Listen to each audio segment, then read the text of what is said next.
Okay, this is really going to knock your socks off now. Here's a fellow who invented a toy pen out of a series of magnets, little circular magnets, one on top of each other, and they put a, a ballpoint pen through the middle. Okay, he goes on the website, on the web, on one of the crowdfunding sites, and he's hoping to raise like $14,000. Well, 48 hours, he gets $14,000. Okay, now 10 days later, he's got $400,000 for this pen, made out of magnets stuck together, because it's a wonderful little idea. And that's how you could capture people's imaginations. But more so than capture people's imagination is get almost $500,000 for this thing. And he's not finished fundraising as of the time we did this. So he's probably going to get a lot more. And these are customers who are buying this thing before he even has it. They're not even made yet, and people are throwing money at them. That's what's so neat about using the internet to get money for your ideas. Imagine $500,000 for a toy pen, and he only had, he made a half a dozen or whatever just as samples. So it costs next to nothing. Sure, it takes time and your idea and things like that to do it. But this is what the internet is powerful enough, and that's my dog even believes me. So if my dog could do it, you can do it. So watch this video. Well, listen, Andrew Gardner, you're the inventor of the polar pen. I'm so jealous. This pen you invented, I don't know why I couldn't have done that. And you're raising, you're always up to $60,000 on this.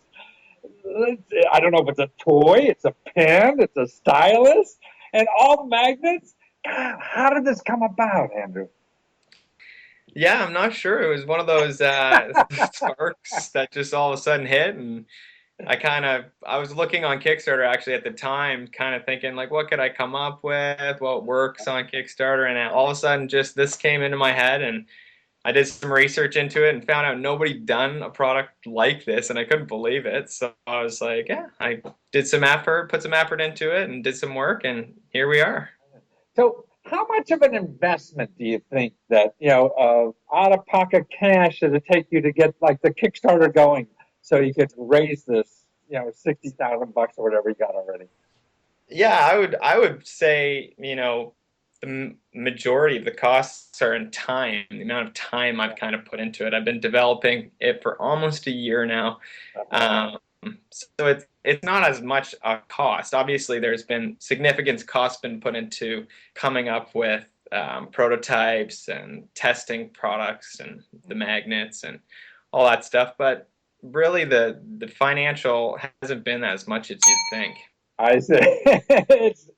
That's not the thing. It's just having the idea and refining your idea. I guess what you're saying, that because this is a new product nobody had before, whatever. So, and it is something tangible. So you just had to make sure it all worked and you refine it. So that takes time, I guess, Exactly. as an inventor to do that. But out of pocket costs, it's just materials, and it's not like you're making 1 million of these things. You just need one, so it's. Yeah. I had about 10 kind of samples like that are actually working, functioning samples. Ah, I see. And now the other thing too is, how do you decide how much money? You were asking for $14,000, right? And you're only halfway through your fundraising, and you already got $60,000. Yeah. Essentially, the 14,000 was enough for, I think, 1,000 pens, which is what I needed. I needed to sell, a certain amount to get that, and basically it was my minimum order. So I needed, the magnet company was saying, I'm not going to ship your product unless you have an order this large, and all these different, different areas. So I put all my numbers together that way to kind of figure out. That was your minimum order. In other words, to get this manufactured in quantity that made sense, so you didn't have to make one at a time, right? You needed to manufacture 1,000, and 14 grand was that, right? Mm-hmm. And so you put it on the site for 14 grand. And how long did it take you to get 14 grand? Yeah, it was under 48 hours. We were at the 48 hours and you got your 14 grand. and it was one of those things. I got the okay from Kickstarter to launch, and I wasn't sure if I should launch it right away. It was a mid Tuesday, and I was like, oh, should I maybe wait for like a The Monday weekend's morning? better, maybe Yeah, Monday. But exactly. So then I talked to a few friends. They're like, oh, what can you lose? So my actual idea was I wasn't going to start any kind of marketing or even put it on Facebook until the next morning, Wednesday morning. uh-huh. Within like an hour, I'd already had 14 backers, and I was like, "Oh my goodness!" Wow, no kidding. You didn't even put it on your Facebook page. No, it was Kickstarter does an amazing job of just bringing in traffic, and that was just solely from Kickstarter. So then once I did see that it was taking off as quickly as it was, I put out a few leads here and there, and yeah, it just started flying. Now, can you tell of the money you got so far? You're only halfway through and you got 60 grand, right? So, can you tell about how much of that is your work versus just traffic flowing in from Kickstarter? Or it's hard to tell? Yeah, I would say a lot of it is traffic just flowing in from No Kickstarter. kidding. Definitely when you start up. But then other things start building, like Twitter starts building, and all of a sudden you get people coming in from all over the place. So it's definitely, I wouldn't say 50-50. I would say there's more coming from Kickstarter, but it's catching up. Kind of my efforts are now catching I up. see. So maybe by the end you may surpass and it may be 60-40, with 40 being Kickstarter and you 60 or something like that. Yeah. Yeah, Yeah. you definitely have to put a lot of effort into it yourself. Oh, damn it. You mean you just can't put it on there and get the money to go to the bank? Oh, No, it's not that easy. oh, well, they've been lying to me all the time. Right? Now, you said that what was important for you is that you tried another fundraiser on another crowdfunding site that failed, huh? Yeah, yeah, I used Indiegogo, which until September 9th, actually, Canadians weren't allowed to put up projects on Kickstarter. No kidding. What, Yeah, because of your accent or what? no, I think it was just had to do with Amazon and some of the financial aspects of it.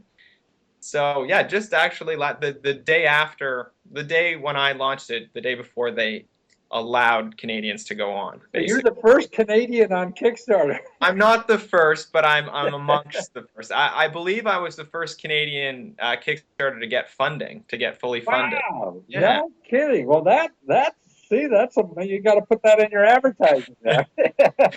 Yeah, so I originally used Indiegogo, and I learned so much from that first campaign on how to kind of get the word out and get things going, and the failures. You learn. I mean, what kind of things can you tell people so we don't have to all struggle like you did? Huh?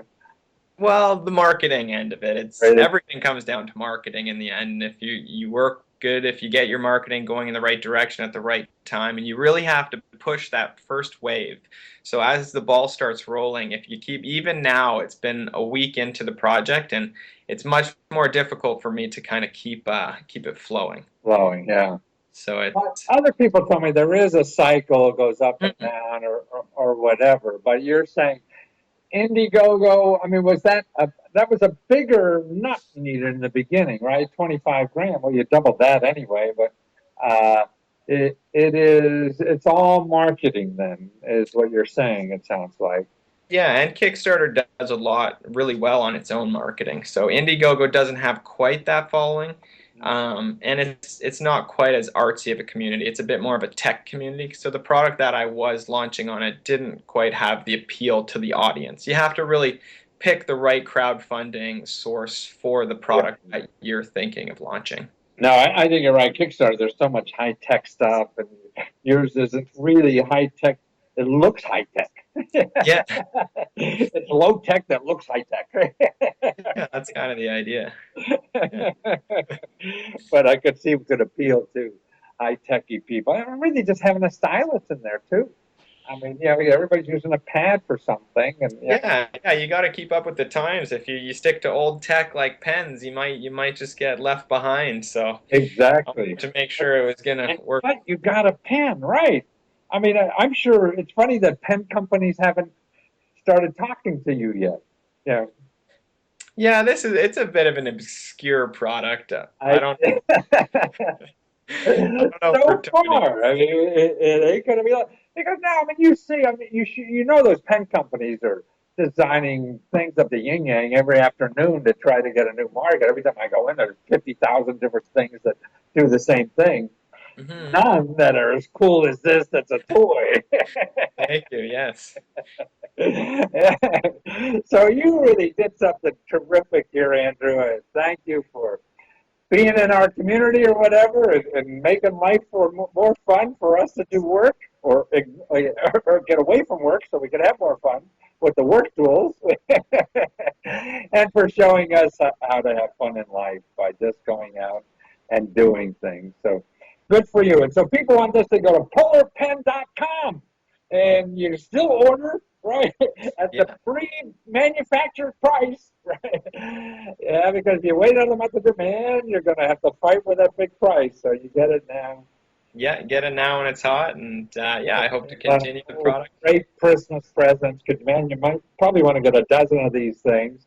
Because how many people would be, I mean, who couldn't have fun with this thing? Yeah. And, That's the idea. It cures writer's block, I say. right. Well, wonderful. Thank you again, Andrew. Have fun. Well, thank you for having me. You bet. See, now he even failed the first time he went to try to get money on the internet. He failed at it. So what the heck? So you failed. Then the next time you come out and you're doing $500,000 or whatever it is, 400,000 that he was doing at this time. So that's what life is about. It's about trying and learning, trying and learning, trying and learning. You can't get up out of bed one day and just hit a home run. You got to learn how to play the game. And that's right. Now it doesn't take any magic because the tools are right on the web, right on your kitchen table. Anybody can learn this. So get out there, get online, and start learning how to use these tools.